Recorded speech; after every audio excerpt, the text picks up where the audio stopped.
depois. Chega atrasando.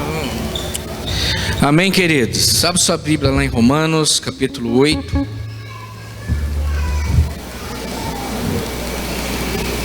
Romanos, capítulo 8.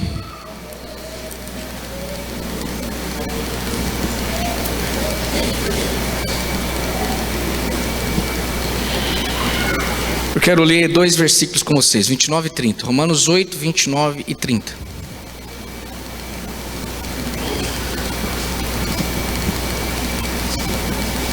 Pois aqueles que Deus de antemão conheceu, Ele também predestinou para serem conformes à imagem de seu Filho, a fim de que Ele seja o primogênito entre muitos irmãos. E aos que predestinou, a esses também chamou, e aos que chamou, a esses também justificou, e aos que justificou, a esses também glorificou. Senhor, essa é a Tua palavra, fala conosco por meio dela. Trabalha as nossas vidas, os nossos corações, que cada mente embotada aqui seja tocada pela Tua glória, e que tudo aquilo que nos impede de racionalizar, pensar, analisar, e nos levar ao centro da Tua vontade caia por terra em nome de Jesus. E você diz amém. Queridos, nós temos estudado o livro de Romanos aos domingos na IBD. E algumas porções de Romanos têm saltado aos nossos corações, e esta porção da palavra de Deus, ela é desafiadora para todos nós, para entendermos as escolhas que Deus faz. O plano de Deus, defina ele da forma que você achar melhor, se é glorioso, se não é glorioso, se é bondoso, se não é bondoso, se é misericordioso, se não é misericordioso. O plano dele é salvar a sua vida. Você pode dizer amém? A gente fica imaginando o que o apóstolo Paulo queria para cada um de nós, para os crentes de Roma. É o mesmo que dizer para você que Deus tem um plano glorioso e perfeito para cada um de nós. O plano de Deus não tem defeito. O plano de Deus é soberano, ele é perfeito. E isso envolve as escolhas que Deus faz em relação a nós. E quantos de nós já ouvimos várias vezes no decorrer da nossa vida que todos os dias da nossa existência já foram escritos, mesmo antes da nossa própria existência. Isso é difícil de entender e compreender, mas é verdade. Tudo aquilo que já vivenciamos, aquilo que vamos vivenciar, já estava no coração de Deus. E quando a gente fala das escolhas de Deus, a gente tem que entender que não existe poder neste mundo, fora deste mundo. Não existe poder que possa desfazer o que Deus tem para a tua vida. Satanás, desde quando foi expulso da eternidade, ele sempre tenta desfazer o plano perfeito de Deus, quer destruir a sua obra-prima da criação. Mas eu quero nessa noite dizer para você que entrou neste lugar, ele não vai conseguir, sabe por quê? Porque o plano perfeito de Deus para você, para sua casa, para sua família tem nome, é a eternidade. É aquilo que Deus tem para cada um de nós. Deus já determinou o nosso fim desde o começo. Eu gosto muito de Hernandes Dias Lopes. Ele escreve uma coisa muito interessante a respeito desse texto. Eu quero ler para você. Paulo diz que os predestinados que são chamados e justificados já estão glorificados. Embora a glorificação seja um fato futuro na mente e nos decretos de Deus, você já está no céu. Quem crê nisso, diga amém. Fala assim: eu já estou no céu. Mas fala com convicção. Isso para mim não é convicção. Fala de novo. Só as mulheres. Só aqueles que creem. Só aqueles que acreditam. Você tem certeza disso? Nós já estamos no céu. E eu fico imaginando com essa afirmação o seguinte: os nossos dias são ferozes. Existem muita dor por aí. Existe muita fome por aí. Existe muita oposição do inferno. em relação àquilo que você acabou de afirmar aqui. Existe muita perturbação, muita intranquilidade da raça humana em relação a essa própria afirmação: eu já estou no céu. Eu quero dizer para você que todo um contexto hoje que vivenciamos vai levar muitas pessoas a descrer naquilo que o apóstolo Paulo escreve aos crentes em Roma, dizendo para eles: olha, vocês foram escolhidos, vocês têm esse privilégio, essa oportunidade. Mas eu quero dizer para você que nada disso pode tirar de você essa concepção, não de derrotado, mas de vencedor. Porque quem afirma isso não é derrotado, é vencedor. Você crê nisso? Diga amém. Quando a gente fala já estou no céu, quando a gente afirma que já estamos lá, nos tornamos vencedores. E eu quero afirmar com todas as letras aqui: se você é essa pessoa que você mesmo disse ser, você não vai ficar no meio do caminho. Você pode dizer amém? Fala assim: eu não vou ficar no meio do caminho. Fala para o seu vizinho: você não vai ficar no meio do caminho. Pergunta para ele se ele acredita nisso. Então é isso que nós temos que trazer em nossos corações. Eu gosto muito dessa fala quando o Hernandes Dias Lopes diz assim: olha, Deus decidiu levar você para a glória. Que coisa mais gostosa. Se você olhar para essa situação, Deus decidiu me levar para a glória. Aí a gente fica pensando: ah, Deus decidiu escolher amar você. Ou você acha que você tem mérito algum em ter escolhido servir a Deus? Você não tem mérito nenhum. Deus escolheu amar a cada um de nós. E quando a gente começa a pensar nessa afirmação, quando a gente começa a pensar nessa questão do majestoso plano de Deus, a gente começa a fazer uma análise da nossa vida e da nossa existência, e chegamos a uma definição tal qual: temos feito muito pouco. Deus decide me amar. E olha que maravilhoso, a velha criação é por si mesma insuficiente para tornar essa meta realidade. Ela precisa da obra redentora de Cristo. A nossa velha natureza é insuficiente para tornar essa meta real, verdadeira, concretizada. A gente gosta sempre de afirmar: Cristo é o cabeça. Eu falei aqui terça-feira, Ele é o cabeça. Ele é aquele que comanda. Mas a velha criação por si só não consegue fazer com que esse desejo de Deus não seja conclusivo. Mas a palavra de Deus diz que Cristo se tornou o primeiro entre muitos irmãos, e nós glorificamos a Deus por isso, porque Cristo nos torna realmente capacitados. Repita após mim: a velha criação tem que morrer. Ela tem que morrer.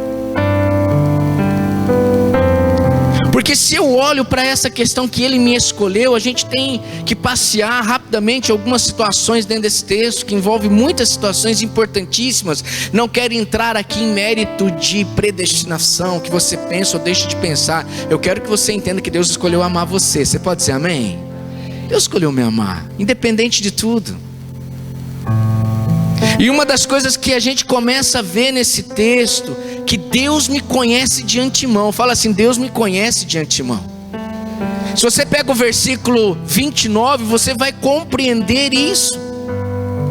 Quando a gente pega essa palavra falada, que Deus me conheceu, ou me conhece desde do lançamento, desde muito antes do lançamento dos pilares da fundação do mundo, a gente viaja naquilo que a gente está falando e a gente pensa: será que isso é real e verdadeiro? Eu creio nessa palavra, que eu já ouvi desde a minha infância, que as pessoas falam assim: olha, Deus conheceu você antes de lançar os fundamentos da terra. Eu creio nisso.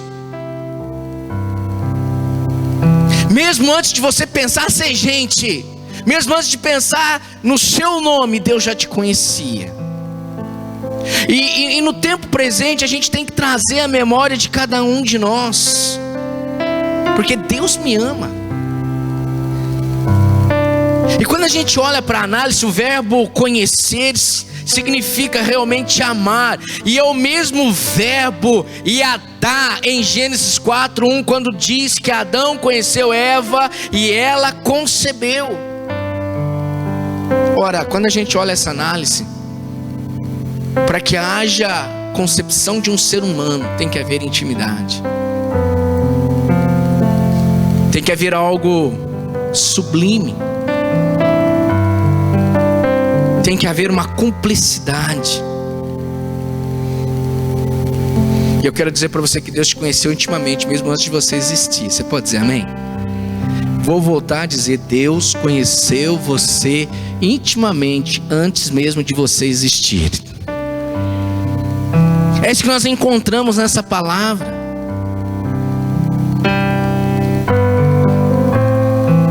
Você foi concebido na mente de Deus, isso é maravilhoso. Eu estava meditando nisso, pensando nessa realidade. Olha o que eu vou dizer, você foi concebido na mente de Deus, antes de ser concebido no ventre da sua mãe. Que coisa mais sublime e verdadeira que isso? Porque essa palavra é uma palavra que traz motivação, é uma palavra que mexe com os nossos corações. E quando a gente coloca paralelamente a raça humana, quando a gente coloca as pessoas, homem, mulher, geração, a gente chega ao seguinte momento, ao pensamento que há filhos e filhas que não foram programados pelos seus pais. Sinceramente, eu como pai me programei para ser pai. Tem filhos que vêm por acidente. Eu estou usando essa palavra para dizer para você o seguinte: antes que você tenha sido programado pelos seus pais, ou não programado, Deus já havia programado você na mente dele, há muito tempo atrás. Dá para imaginar isso? Aí a gente começa a pensar nas pessoas que se encontram com Deus, e elas falam assim, nossa, quanto tempo perdido, quanto afastamento, quanta coisa eu fiz. E eu quero dizer nessa noite que Deus toma a iniciativa. Quando olhamos para a história de Israel, Deus toma a iniciativa, Deus fala, eu vou fazer. A palavra de Deus nos diz que Adão e Eva chamavam a Deus para conversar. Deus tomava a iniciativa de descer no jardim do Éden na viração do dia e papear com eles. E quando a gente olha nessa questão que Deus toma a iniciativa, isso tem que mexer com nossos corações, isso tem que mexer com a nossa história,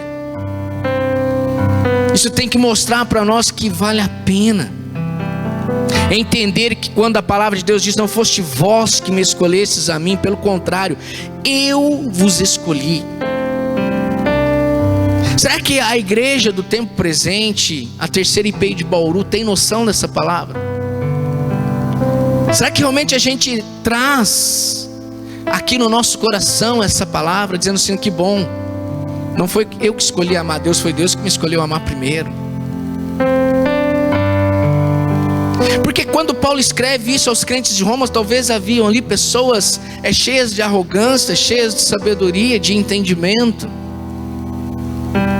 pessoas donas de si mesmas, achando que foram elas que escolheram a Deus. Na verdade não, foi Deus que escolheu esses crentes, e foi Deus que me escolheu, porque se assim não fosse, estaríamos perdidos.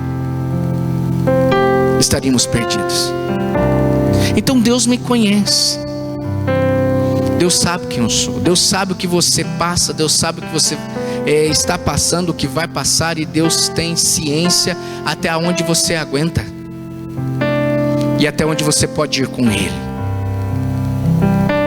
E quero deixar bem claro para você não usar essa palavra jamais para usar da liberdade que Deus te deu hoje na escola dominical, diante do texto que nos foi apresentado, Romanos 1, do 18 ao 32, ali tem a história realmente descabida, descomunal, uma história terrível.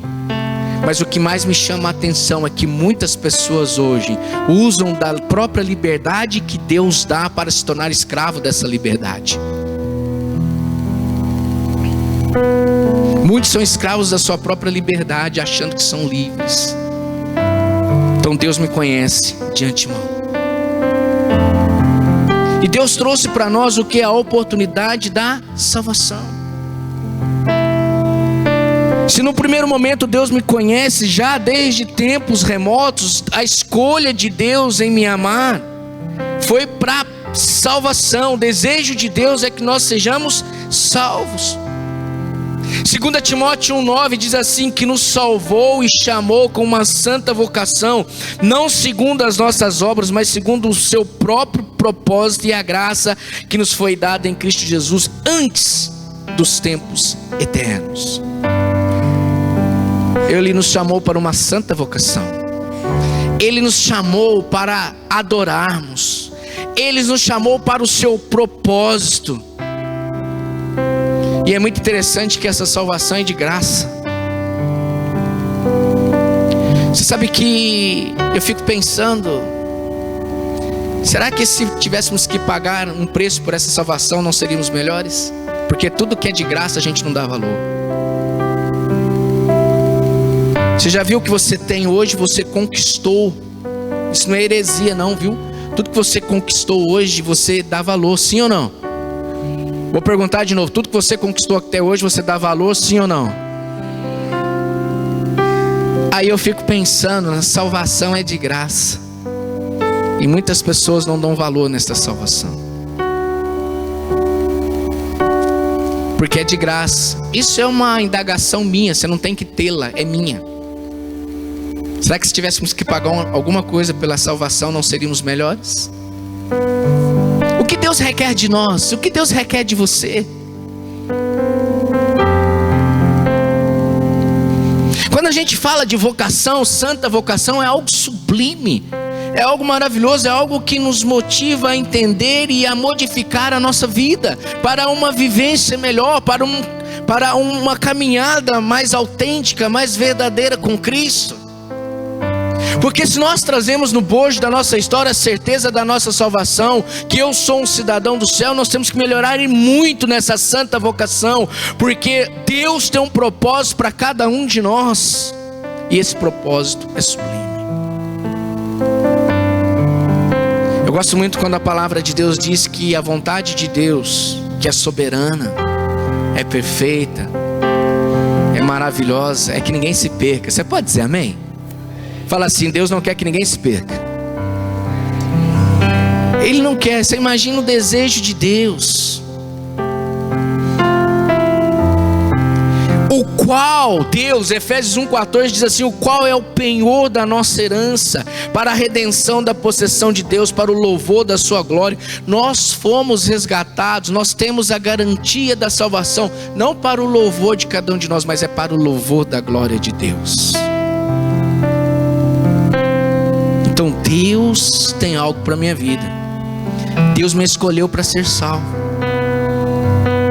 Outro texto que nos remete a isso está lá em 2 Tessalonicenses 2,13, que diz assim: mas nós devemos sempre dar graças a Deus por vós, irmãos amados do Senhor, porque Deus vos escolheu desde o princípio para a santificação do Espírito e a fé na verdade.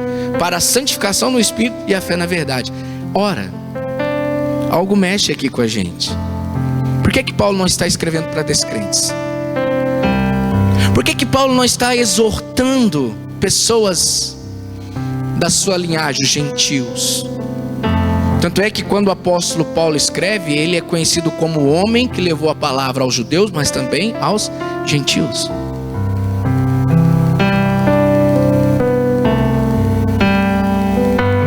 E eu fico me perguntando: Deus, como há uma fragilidade tão grande no povo de Deus desde tempos remotos? Como que pode fragilidades como estas estar dentro do seio de uma igreja? Aqui Paulo escreve aos crentes de Tessalônica dizendo assim: olha, Deus escolheu vocês para a santificação do Espírito. E Deus escolheu vocês para ter fé na verdade. Você imagina uma igreja santificada e uma igreja com uma fé na verdade? O que acontece com essa igreja? O que acontece com famílias com este propósito, com esta definição? As pessoas às vezes olham para esse texto e falam assim: nossa, Deus é seleto. Deus não é seleto, Deus dá oportunidade a todos. Você pode dizer amém? Ele dá oportunidade a todos. Só que a pessoa que Deus separa para si próprio é aquela que vai se preocupar em santificar-se. Ele vai estar preocupado com aquilo que é verdade. Porque o maior desejo de Deus, desde antigamente, desde antes de você existir, era tornar você semelhante a Jesus. Alguns dias atrás eu disse aqui na igreja que pessoas precisam olhar lá fora e verem Jesus andando lá fora. Você sabe que no tempo presente as pedras estão clamando. Hoje eu tive uma aula da escola dominical aqui de manhã, antes de tudo começar. Cadê os meninos? Guilherme, Henrique, eles não estão aí não, é? Cadê eles? Hã? Estão lá em cima? Passou um rapaz aí andando na rua e falou pro Guilherme assim: ô moço, me dá um dinheiro para comer um pão, tomar um café. E o Guilherme disse para ele assim: eu não tenho dinheiro não. Ele disse assim: como que você vem para a igreja sem dinheiro? E ele disse assim: olha, Deus deu o pão da vida por amor a você e você vem na igreja de mão vazia? Eu fiquei pensando nessa palavra. Deus nos deu o pão da vida, Ele é o pão da vida. E muitos de nós às vezes estamos sem nada nas mãos. Se você pensar nisso, você vê quantas pessoas estão nesse quadro de rua que citam a Bíblia, que citam a palavra.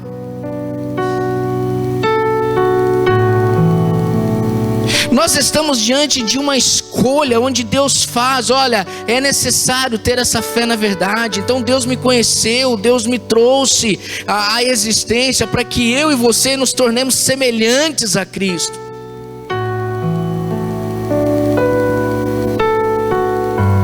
Fala assim: a eleição de Deus foi incondicional. Não é pegadinha não, pode falar. Quem foi na esquadrilha da fumaça hoje? Levanta a mão. Nossa, só esse tiquinho de gente. Foi lá ver avião descer e subir. Querido, Deus não impõe condições nas suas escolhas. Deus nos apresenta o Evangelho. Deus nos apresenta o céu. Eu tenho que crer pela fé, amém? Deus nos apresenta o céu. E Deus nos escolhe para algumas finalidades. As ações de Deus. Ele coloca para você o seguinte: Deus não escolheu você porque Ele previu que você poderia crer nele.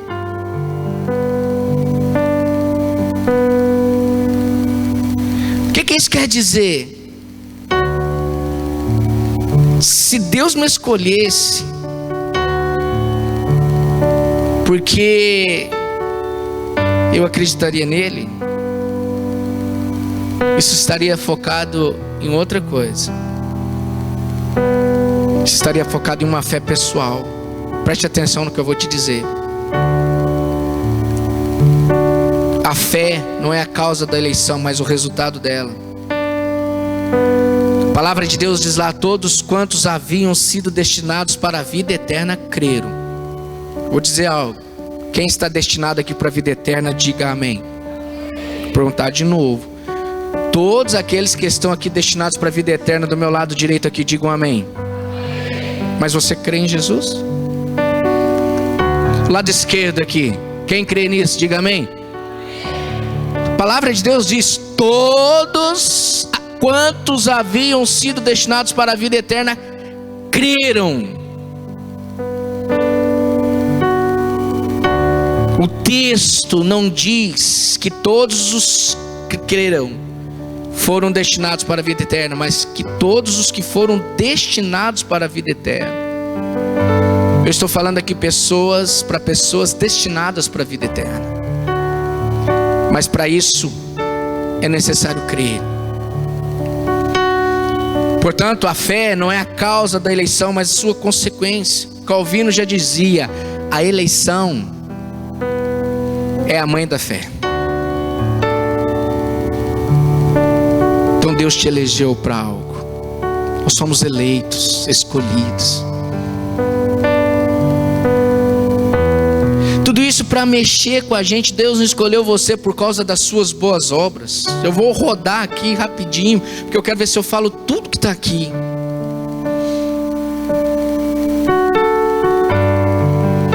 Nós somos feituras de Jesus. Nós somos imagem desse Cristo. Efésios 2:10 diz isso. Nós somos gerados por este Cristo para as boas obras. Não é porque eu faço isso, porque Deus me escolheu. Aquelas pessoas, eu tô bonzinho, eu sou um cara legal, então Deus me escolheu. Não. Deus não escolheu você por causa da sua atitude em relação a não fazer nada de errado. Não é isso que Deus quer. Deus não escolheu você por causa da sua obediência. Ao contrário, Deus escolheu você para a obediência. Olha, veja bem, é diferente. Deus não escolheu você por causa da sua obediência, mas Deus te escolheu para ser obediente. É diferente.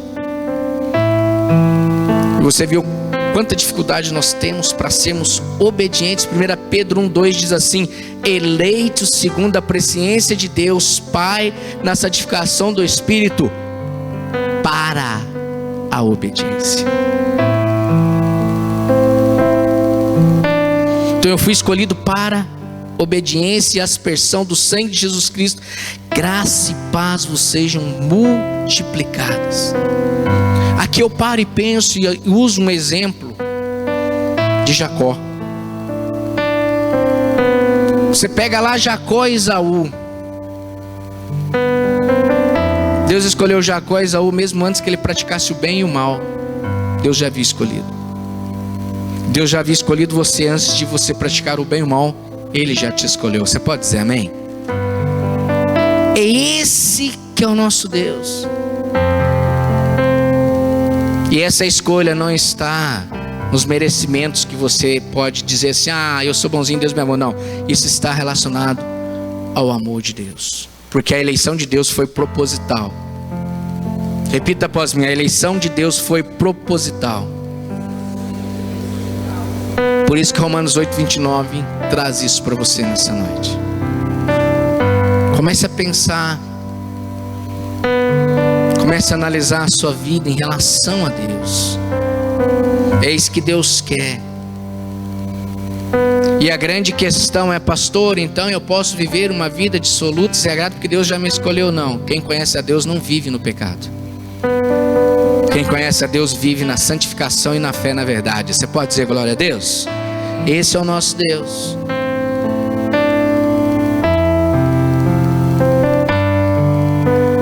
E diante de um grande escritor, ele diz assim, a única garantia que somos um povo eleito é se somos um povo santo. Então pensa nisso. Até que ponto eu tenho usado essa escolha de Deus, essa eleição de Deus, esse amor incondicional de Deus, esse Deus que me escolheu para ser cidadão do céu, para ser uma mulher salva, um homem salvo, uma família salva. Até que ponto eu tenho dado valor a isso? Até que ponto eu tenho vivido uma vida realmente de eleito? Isso nos faz refletir. Isso nos faz refletir. Por isso que eu disse aqui na aula hoje de manhã e disse agora há pouco, que por conta da liberdade que Deus nos deu, daquilo que Deus colocou em nós para fazermos escolhas, muitos se tornam escravos das suas próprias escolhas e da sua liberdade.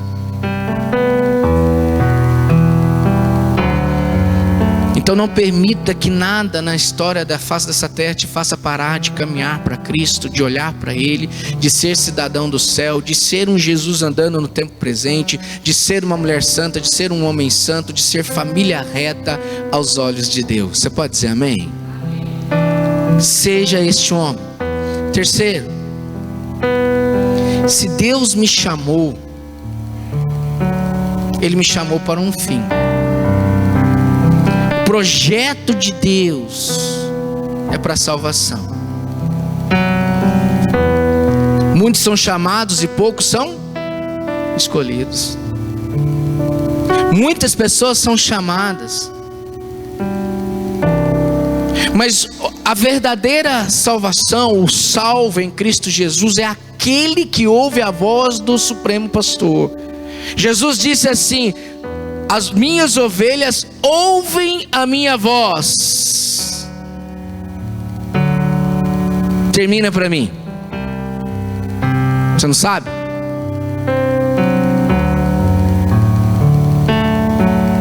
Quem falou aí?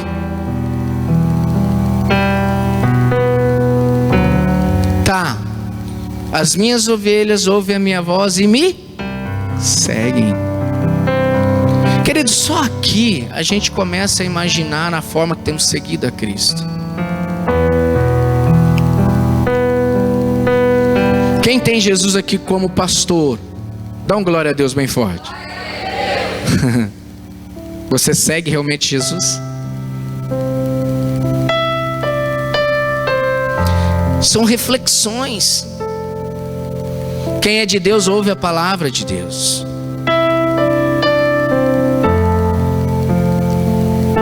E quando a gente pensa nesse chamado, quando a gente pensa nessa escolha de Deus, esse chamado se torna irresistível, irmãos. E quando a gente fala de algo irresistível, é aquela coisa apaixonante. Quem pode sentir a glória de Deus aqui realmente? Eu vou descer aqui porque eu tô velho. Quem pode sentir realmente a presença de Deus aqui? Dá um glória a Deus bem forte. Você disse isso aqui, né? Eu estava aqui ouvindo, eu já posso sentir o calor de Deus aqui.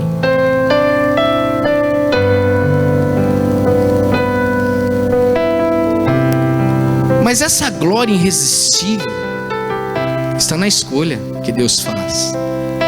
Deus nos apresenta um projeto. Deus nos apresenta a vida eterna e ela tem que ser irresistível. E às vezes a gente vê muitas pessoas moscando no culto. Sabe o que é moscar no culto? Sabe não? O que é moscar no culto? Ficar dormindo aí, né? Aí a gente pergunta, não vai dar para pegar porque eu vou lá debaixo da galeria.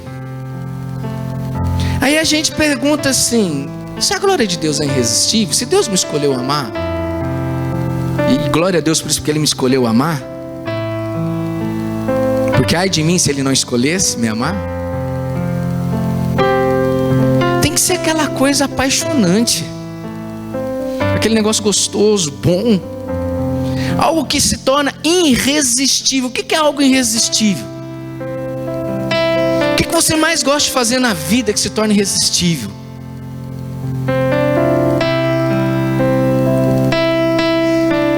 O que é? Fala aí. Algo irresistível que eu gosto de fazer. Gosto de dar aula. É uma adrenalina, pastor. É bom demais. O Zé Mota diz que é comer.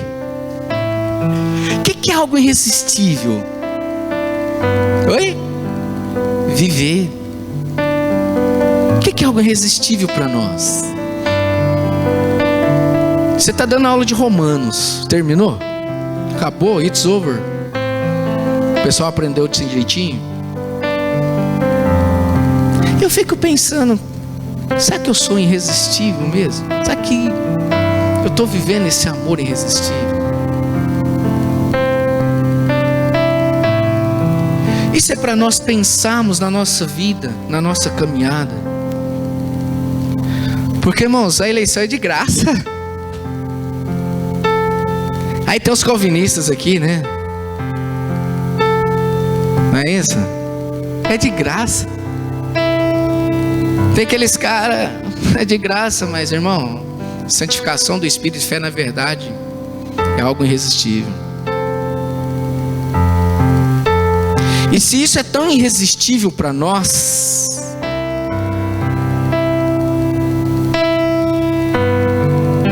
como nós temos andado? E o que as pessoas veem em nós? Qual é o brilho que está em nós?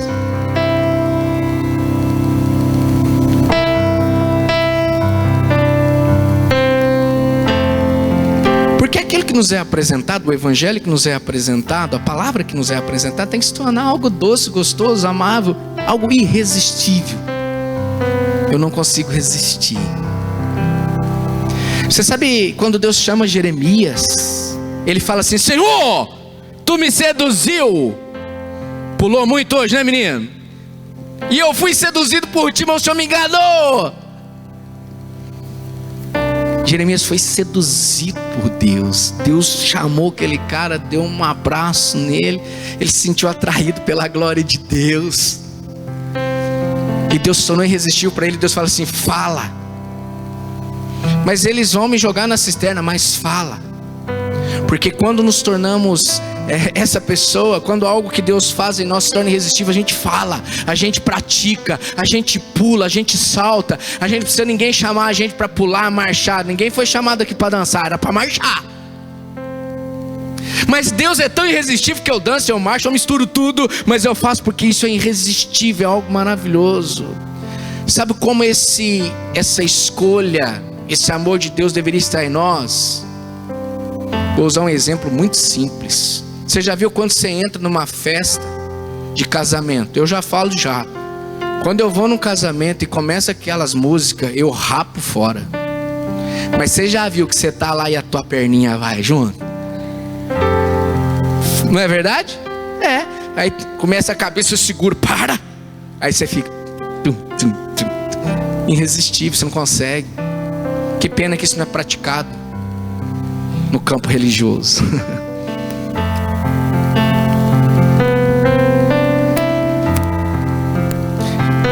Quando eu ouço Hernandes Dias Lopes falar de eleição, de predestinação, é apaixonante.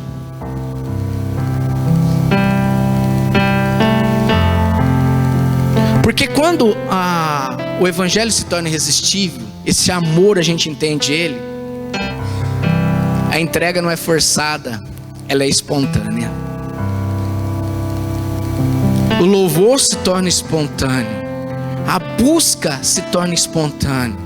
Você não vai precisar ficar falando para o seu filho: filho, vá para a igreja, filho, vai buscar a Deus, vai orar a Deus. Então algo se torna espontâneo. Se você realmente é apaixonado por esse Jesus que te elegeu para fazer com que você entenda que Ele te escolheu para a salvação, que o maior desejo dele é tê-lo com Ele no céu, algo tem que mudar em você.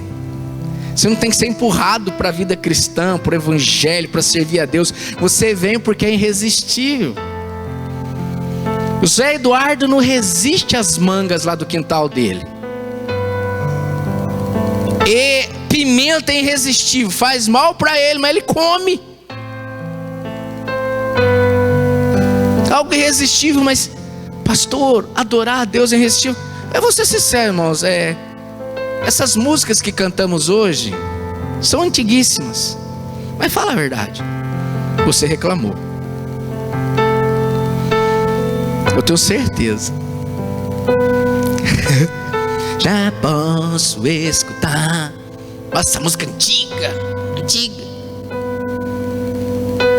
Tem que se tornar irresistível.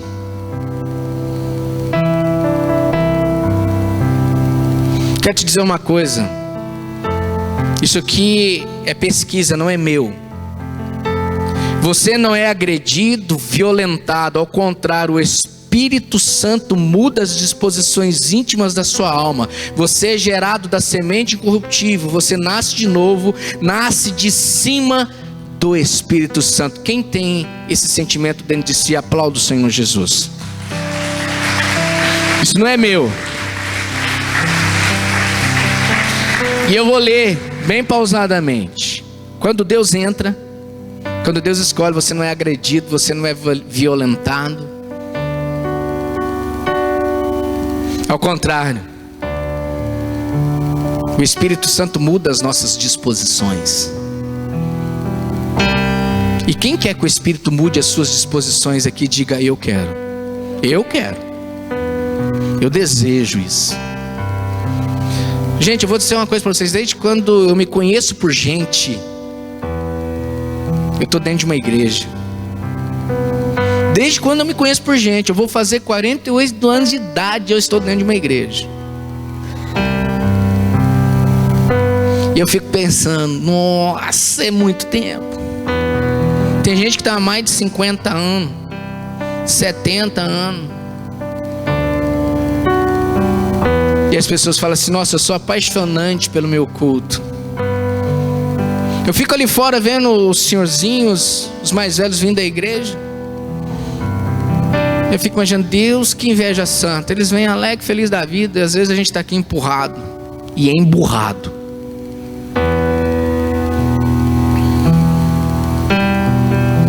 Vamos falar para o Espírito Santo mudar as nossas disposições. Sabe por quê? Porque Deus te elegeu para estar com Ele.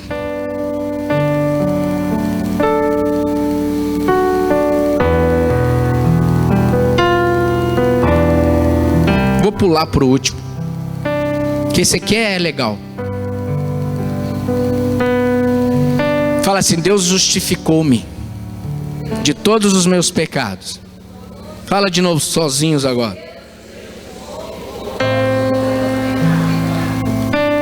A justificação é o coração da Bíblia. A justificação não é um processo, é um ato. Ela não acontece dentro de nós, mas fora de nós. Ela não é algo que Deus faz em nós, mas por nós. O homem mais santo e o crente mais fraco estão justificados do mesmo jeito, na mesma proporção, porque quem justifica é Deus. Quem nos justifica é o Senhor Jesus. A justificação nos livra da condenação do pecado. Isso é um ato, não é um processo. Processo é santificação, justificação é um ato. A palavra de Deus já fala: todos pecaram e carecem da glória de Deus. Todos nós somos pecadores. Fala assim: eu sou pecador. Carecemos da glória de Deus, mas nós fomos justificados. A Bíblia diz que todos são culpados diante de Deus e que Ele não inocentará o culpado, pois a alma que pecar, segundo a palavra de Deus, essa morrerá.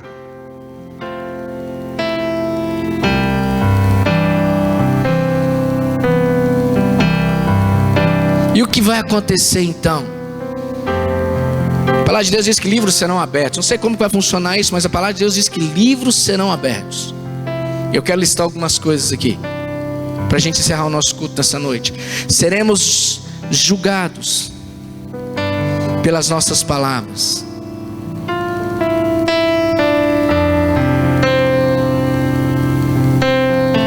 Seremos julgados pelas nossas palavras. Tudo que você falou, tudo que você projetou, já pensou que coisa maluca? Como que Deus vai guardar tudo isso? Como que vai ser isso? Seremos julgados pelas nossas obras, os justificados.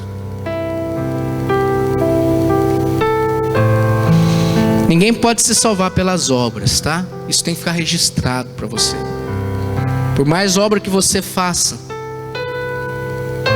você não vai ser salvo, porque as nossas obras estão contaminadas. Elas são contaminadas. Quer queira, quer não, eu vou dizer algo, se você entender de forma agradável, amém. Às vezes fazemos obras por interesse. Essa é a realidade.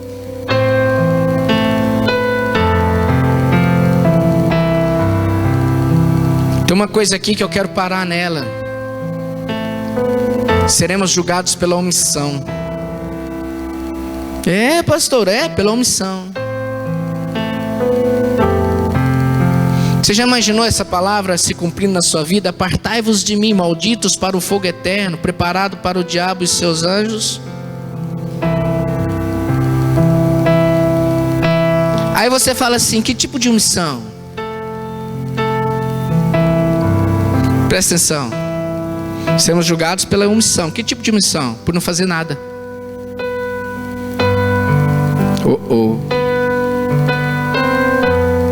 Que isso? Por não fazer nada. Como assim? A palavra de Deus diz lá: estive preso, não foi me visitar. Estive nu e não me vestistes. É aquele cara que senta e não faz nada. Deus vai cobrar esse nada. É isso. E justificação é um ato.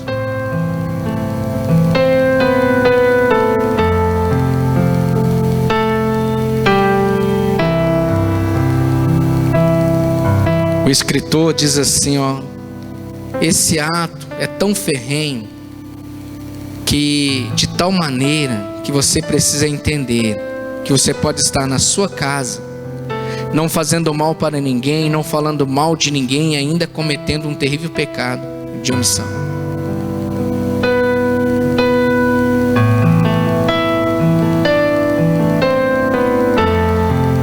Comece a pensar na sua história.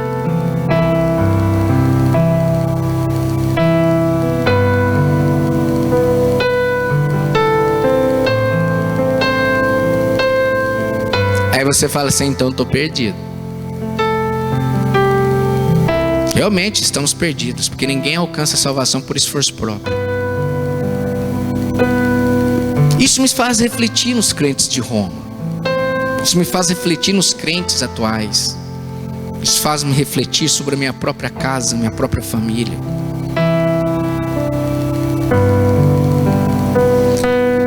O que Deus fez por você em Cristo? O que você não podia fazer. O que? Salvação.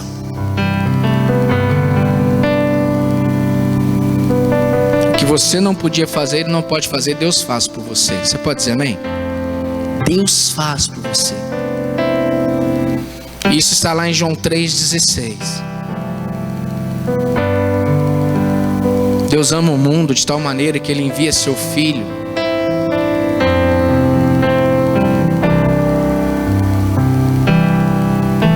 Ao ponto desse Filho morrer por você na cruz do Calvário.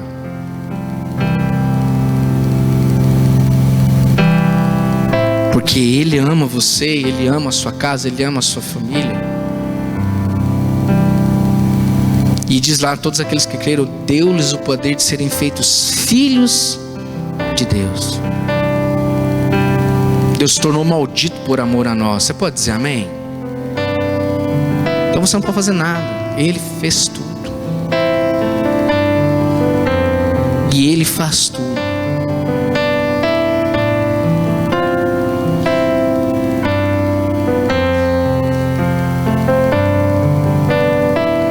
Então comece a pensar na sua história.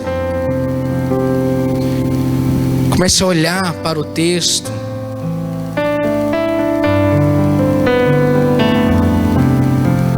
Que um dia você vai ser glorificado. Que você vai ser chamado à presença do Pai. Que você vai receber do Senhor a sua gloriosa herança.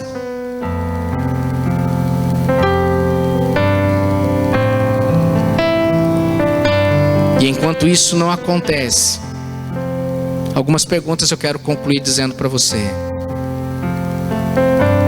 Se Deus é por nós, quem será contra nós?